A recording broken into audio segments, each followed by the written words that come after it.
ناوی خودی مازن و دلوان وەزیری سامانە سروشتیەکانی حکوومەتی ماوە بە سەرچووی هەرێم ئاشکرای دەکات ئەوان لە مانجی ئایارەوە لەگەڵ بەغدا ڕێککەوتون و فرۆشتنی نەوتی هەرێمیان ڕادەستی کۆمپانیای سۆمۆ کردووە، بەڵام گرفتی دواکەوتنی دەستپێکردنەوەی هەناردەکردن پەیوەندی بە کێشەی نێوان بەغدا و تورکیاوە هەیە و تا ئێستا تورکیا ڕێگەی نەکردوتەوە. بابەتی فروتنا نەفتێ دیف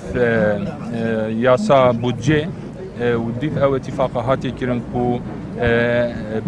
فروتنا نفتا یا هەرێمی برێکا سۆمۆ بێتەکردن هەمی ئیجراعات وەکو حکوومەتە هەرێمی وەکو وەزارەتە سامانە سروشتی لەگەڵ سۆمۆ مایلکردین دەهی پێنج گرێبەز جێ هاتینەکردن لەگەڵ ئەوا کۆمپانیا بەس هەتا نوکە لایەنی تورکی ئەف بڕیە ئەف ڕێکە نەڤەکریە و تصدیل بێتەکردن و ئەف بابەتەژی ڕاستی نەگرێ دای هەرێمێوە بەلکی بنابەرە عێراق و تورکیادایە. کەمال محەممەد ساڵح کە لە یەک کادا وەزیری کارەبا و وەزیری سامانە سروشتیەکانیشە بە وەکالەت لە ئیدارەی سۆرانەوە هۆکاری گرانبوونی نرخی بنزینی بۆ ئەوە جێڕایەوە. پاڵاوگەکانی هەرێمی کوردستان گرێبەستیان لەگەڵ بەغدا هەیە و بەرهەمەکانیان بۆ عێراق دەنێرن بەم هۆیشەوە بنزین بە شیناوخۆ ناکات. نرخ بنزینێ طبعا هەندێک بسەرکات بوو ئەوژی وەکی بێژن دوو کێشت سەرەکی هەبوونە ئیکشوان کەمیەکە بنزینێش خوارێ بۆ مات هاتش بەغدا ئەش عێراقێت هات دەهی هەفت ئەوان ئەف کەمیە بڕی بوو 500,000 بوون هەروەسا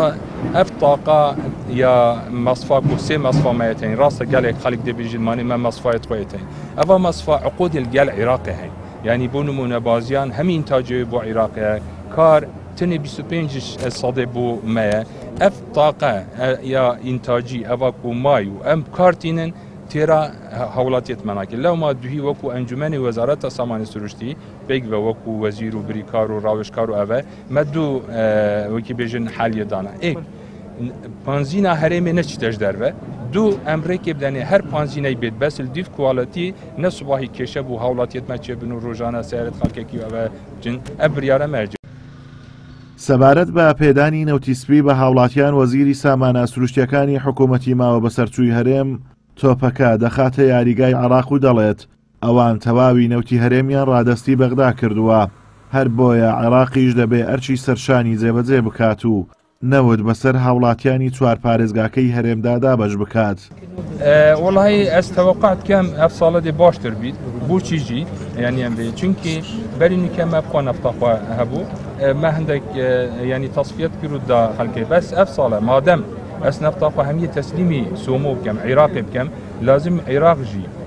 دیف ئەو التیزاماتت کەبنە سەروان هاوڵاتیە هەرێمێژی وەکو هاوڵاتیە جهێدی ترێت عێراق بیت ئەم تەوەقعتکەن ئەف ساڵە دێ باشتر.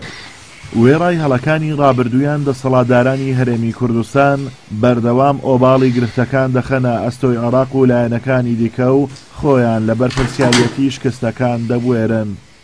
ئازاد ئۆمەراوەی کەناڵی ئاسمانی پەیام. السيدات والسادة الحضور الكرام